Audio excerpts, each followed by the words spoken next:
آپ اکیلے اپنی چارپائی پہ بستر کے اندر منہ دے کے بھی درد سے کہیں گے نا معاف کر دے تو وہ تو مہربانی بڑا ہے۔ میرے نبی پاک صلی اللہ علیہ وسلم مثال دیتے ہیں، فرمایا ایک آدمی صحرا میں جا رہا، صحابہ سے حضور خطاب کر رہے ہیں، فرمایا ایک آدمی صحرا میں جا رہا تھا، اس نے اپنی اونٹنی پہ کھانا پانی پیسے ہر چیز رکھی ہوئی تھی، صحرا تھا بہت بڑا، درمیان صحرا کے گیا تو تھوڑا سا سستانے کے لیے آرام کرنے کے لیے اونٹنی سے نیچے اترا، اب اس نے اونٹنی کی لگام اونٹنی کی نکیل اپنے سرہانے کے نیچے رکھی، ہاتھ کے ساتھ پکڑی اور سو گیا۔ تھوڑی ہی دیر کے بعد جب اس کی آنکھ کھلی تو دیکھا اونٹنی غائب ہے۔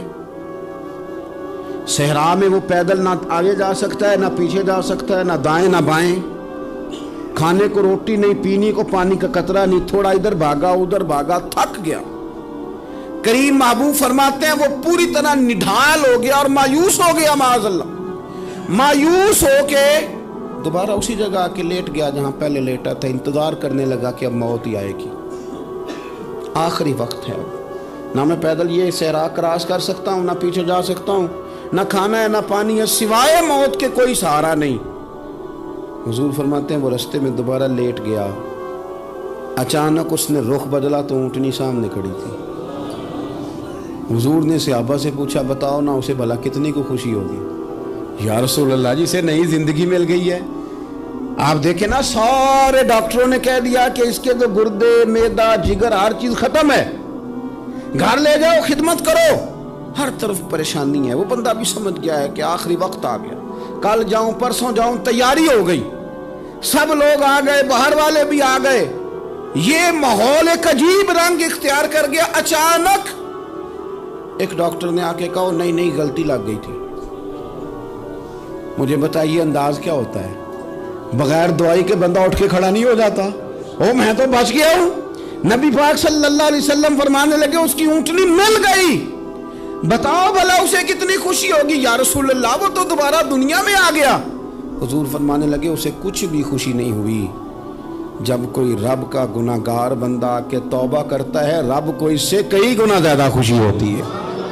میرا بندہ آ گیا، میرا بندہ آ گیا، میرے گھر آ گیا، اس نے آنسو بہائے ہیں، اس نے کہا اللہ میں تیرا ہی ہوں، تیرا ہی رزق کھاتا ہوں، تیری ہی زمین پہ رہتا ہوں، تیرے نام سے میری سانسیں چلتی ہیں۔ وہ آ گیا۔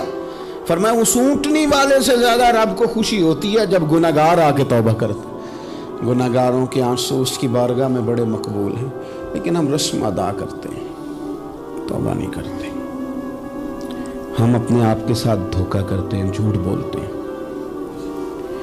اللہ تبارک و تعالی اپنے بندوں کے حق میں رحمت والے فیصلے کرتا ہے، درگزر والا معاملہ فرماتا ہے۔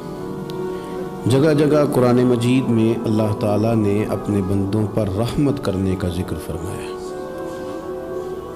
ان اللہ یغفر الذنوب جمیعا، فرمایا بے شک رب تمہارے سارے ہی گناہ معاف فرما دے گا، تم نا امید نہ ہونا، وہ معاف کر دے گا تمہیں۔ قرآن مجید میں فرمایا ان اللہ بالناس لرؤوف الرحیم، بے شک اللہ اپنے بندوں پر بڑا ہی مہربان اور نہایت ہی رحم کرنے والا، رؤوف اور رحیم ہے، بڑا مہربان ہے، کرم فرماتا ہے۔ اللہ تعالیٰ اپنے بندوں سے بڑا جلد راضی ہو جاتا ہے۔ ماں پیار کرتی ہے اپنے بچے سے، لیکن وہ ناراض بھی ہو جاتی ہے بعض چیزوں پہ، بعض معاملات اس کا دل بھی دکھاتے ہیں، بعض جگہ وہ رو کے یہ بھی کہتی ہے کہ تو نے میری محبت کا کوئی نتیجہ نہیں مجھے دیا، میری ساری کمائی تو نے ضائع کر دی۔ والد بہت ساری جگہوں پہ ناراض ہوتا ہے، شکوہ کرتا ہے، کہتا ہے میری بیماریوں کی، پریشانیوں کی، بڑھاپے کی، کمزوریوں کا سبب بیٹے تو ہی بن گیا، یہ ساری تکلیفیں تو ٹھیک ہو جائیں تو میری شاید عمر بھی بڑھ جائے، صحت بھی ٹھیک ہو جائے، میں زیادہ دیر جوان رہ سکوں۔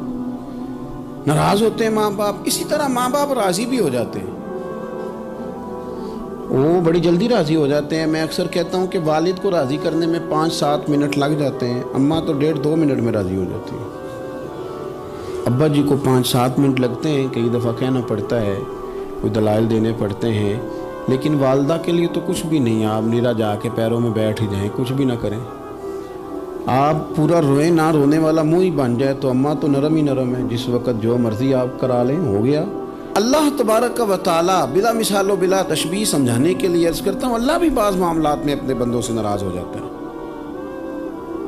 وہ کہتا ہے میں تکبر کرنے والوں کو پسند نہیں کرتا، وہ کہتا ہے فسادی پسند نہیں ہے، وہ فرماتا ہے کہ راہوں میں کجی کرنے والے پسند نہیں ہیں، وہ فرماتا ہے کہ بدعہدیاں کرو گے تو میں صبح قیامت تم سے سوالات کروں گا۔ اللہ تبارک و تعالیٰ بہت ساری چیزوں کو ناپسند کرتا ہے، ناراض ہو جاتا ہے۔ بلکہ نبی پاک صلی اللہ تعالیٰ علیہ وسلم نے فرمایا تم بات کرتے کرتے کوئی ایسا جملہ بول دیتے ہو کہ رب اتنا ناراض ہوتا ہے کہ تمہیں پتہ بھی نہیں ہوتا، تمہارے لیے جہنم کا فیصلہ کر دیتا ہے۔ اس لیے پہلے تولو پھر بولو، خود اپنے لفظوں کی تو تم پہرے داری کرو نا کہ میں کیا کہہ رہا ہوں۔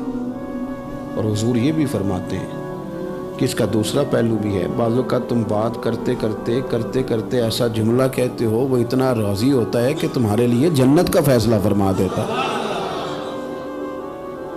ان کاموں کی طرف بڑے جن سے اللہ راضی ہوتا ہے۔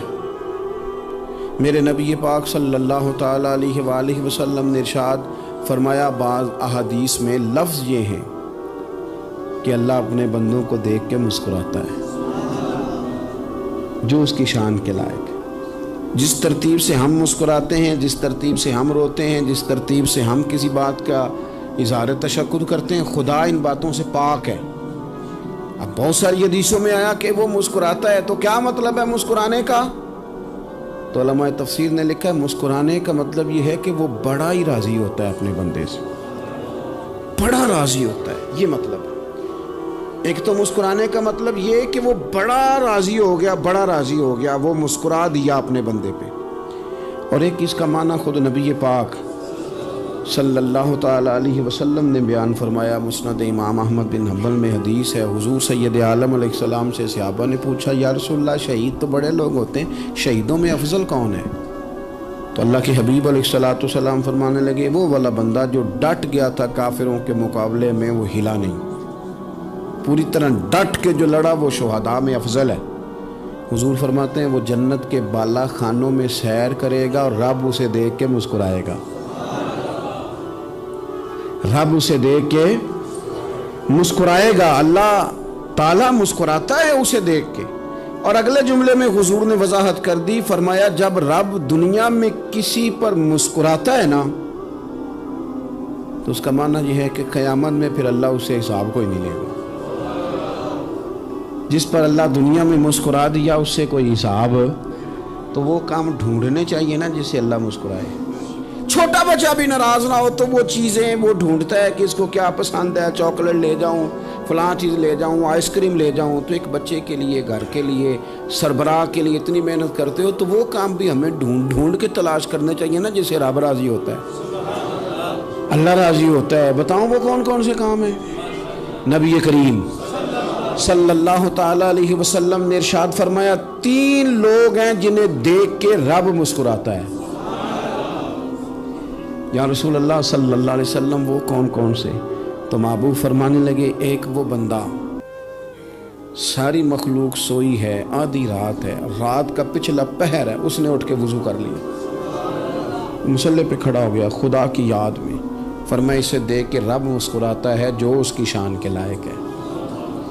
مسکراتا ہے اللہ۔ یہ تو سونے کا ٹائم تھا، یہ تو گہری نیند آنے کا وقت تھا، رات کا پچھلا پہر۔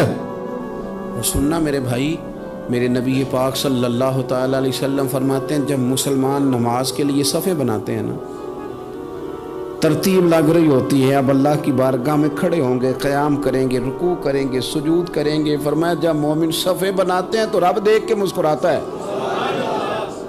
مسکراتا ہے۔ کمال ہو گئے عروج بندگی کا، جب بندے کو دیکھ کے رب مسکرائے، خدا بندے سے خود پوچھے بتا تیری رضا کیا ہے، مسکراتا ہے۔ اور میرے نبی پاک علیہ السلام فرماتے ہیں جب مجاہد جہاد کے لیے صفیں سیدھی کرتے ہیں، آج تو یہ رب کے نام پہ مرنے ہی آ گئے، یہ صفوں میں کھڑے ہوں گے، ترتیب سے لڑیں گے، ترتیب سے گلا کاٹیں گے کافروں کا یا شہادت لیں گے۔ فرمایا جب جہاد کے لوگ صفیں بناتے ہیں تو رب انہیں دیکھ کے مسکراتا ہے۔ کتنے نصیبوں والا وہ بندہ ہے جسے دیکھ کے مسکرا دیا. او یار کبھی تیرا بیٹا تیرے سامنے مسکرائے نا چھوٹا تو تیرا دل باغ باغ ہو جاتا ہے. تیری ماں بیمار کسی ایک دن صحیح طرح ہنس پڑے تو طبیعت خوش ہو جاتی. مجھے بتاؤ نا جس کا رب بھی اسے دیکھ کے ہنس پڑے جو اس کی شان کے لائق ہے. کیا اس بندے کے نصیبیں ہیں, کیا اس کے مقدر ہیں. آپ اس مقام پر اپنے آپ کو لائیں. اب دیکھیں نا یہ حدیث آپ نے سن لی. اب ہم نے نا اس طرح صفحے نہیں بنانے جس طرح ساری دنیا. اب ذرا صفحے بھی شوق سے بنائیں گے. آپ ذرا تھوڑا سا شوق پیدا کریں گے. بھئی یہ تو میں وہ کام کرنے لگا ہوں جسے دیکھ کے رب مسکراتا ہے. نبی پاک صلی اللہ علیہ وسلم نے فرمایا جب کوئی بندہ توبہ کرتا ہے نا ہم توبہ کا رٹا لگاتے ہیں. یا اللہ میری توبہ یا اللہ. اور توبہ کا تو مطلب یہ ہے کہ پچھلے گناہوں سے پکی توبہ. آج کے بعد یہ غلطی نہ کرنے کا پکا وعدہ. آج کے بعد رشوت تو نہیں نہ لے گا, ملاوٹ تو نہیں نہ کرے گا. یہ توبہ ہے. اور اگر سارے کام اسی طرح کرنے تو پھر یہ توبہ کا رٹا ہے. جتنا مرضی لگاؤ. حضرت علی بن ربیعہ رضی اللہ تعالیٰ عنہ فرماتے ہیں میں مولا علی کے ساتھ تھا, مقام حرہ کی طرف جا رہے تھے. حضرت علی نے ہاتھ اٹھا کے دعا مانگی ہماری تعلیم کے لیے. ورنہ حضرت علی ہم صحابہ کو محفوظ عن الخطا تو مانتے ہیں نا. ہاتھ اٹھا کے کہا اے اللہ ہمارے گناہ بخش دے, تیرے علاوہ کوئی معاف کرنے والا نہیں. اور پھر حضرت علی آسمان کی طرف دیکھا اور دیکھ کے نا حضرت علی بن ربیعہ کو تو مسکرائے. حضرت علی بن ربیعہ کہنے لگے حضور مسکرائے کیوں ہو؟ فرمانے لگے ایک دن میں حضور کے ساتھ اسی طرح آیا تھا, اسی طرح حضور نے دعا فرمائی تھی ہماری تعلیم کے لیے, اور پھر حضور مجھے دیکھ کے مسکرائے تھے اور فرمایا جب کوئی بندہ رب کی بارگاہ میں اس طرح استغفار کرتا ہے تو رب مسکراتا ہے اور مسکرا کے فرماتا دیکھ لو میرے بندوں کو پتا ہے کہ میرے علاوہ معاف کرنے والا کوئی نہیں. انہیں پتا ہے. تم اس کی بارگاہ میں رجوع تو لاؤ, آؤ تو صحیح دو آنسو لے کر. اقبال کہتے ہیں کہ موتی سمجھ کے شان کریمی نے چن لیا, قطرے دو گرے میرے ار کے انفال کے. دو میں نے آنسو بہائے تھے تو اس کے کرم نے تو موتی سمجھ کے چن لیا. سنو نا حضور اس استغفار کو اللہ کو یار رات کو توبہ کر کے سونا چاہیے ہمیں. کچھ غلطیاں ہم کرنا نہیں چاہتے پر ہم سے ہو جاتی ہیں, کچھ دل ہم توڑنا نہیں چاہتے پر وہ ٹوٹ جاتے ہیں, ہماری مجبوری ہوتی ہے ٹوٹ جاتے ہیں. رات کو اس کی بارگاہ میں ہاتھ باندھ کے کشکول طلب دراز کر کے خوب استغفار پڑھنا چاہیے کہ مالک بندے ہیں نا کیا کریں, خدا را خیال کریں. دنیا روٹتی ہے تو روٹ جائے, رب رسول ناراض نہ ہونے پائیں, اس کا خیال کریں. حضور فرماتے ہیں وہ مسکراتا ہے, اسے خوشی ہوتی ہے جب کوئی اس کا بندہ اس کی طرف رجوع کرتا ہے. میرے عزیزو رسول پاک صلی اللہ تعالی علیہ وسلم نے ان لوگوں کے تذکرے کیے جنہیں دیکھ کے رب مسکراتا ہے. نبی پاک صاحب الالاق صلی اللہ تعالی علیہ وسلم فرماتے ہیں مسند امام احمد بن حنبل دیکھیے, فرمایا رب اس وقت بڑا ہی مسکرائے گا جب قاتل بھی جنت میں جائے گا مقتول بھی جنت میں جائے گا. یا رسول اللہ مقتول تو گیا, یہ قاتل کیسے چلا گیا؟ حضور فرماتے ہیں جائے گا, اور جائے گا اور رب مسکرائے گا جو اس کی شان کے لائق ہے. یا رسول اللہ کس طرح؟ تو نبی پاک صلی اللہ علیہ وسلم فرمانے لگے اس نے ایک مومن کو قتل کیا تھا, وہ شہید ہو کے جنت میں چلا گیا. اب اللہ نے بعد میں اسے توبہ کی توفیق دے دی. پہلے اس نے کلمہ پڑھا, پھر یہ میدان میں اترا, کافروں سے لڑا, یہ شہید ہوا, رب نے اسے بھی جنت دے دی.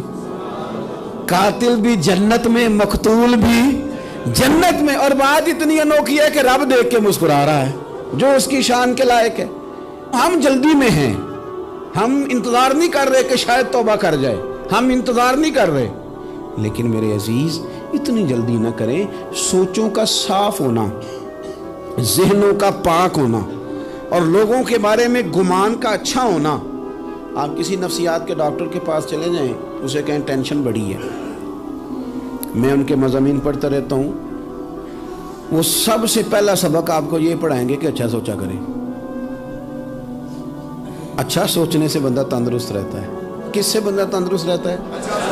ہیں جی واقعی رسول کائنات سرور دو عالم صلی اللہ تعالی علیہ وسلم فرماتے کہ اللہ مسکراتا ہے. سنو, نبی پاک صلی اللہ علیہ وسلم کے پاس مہمان آ گیا, بخاری مسلم ہے.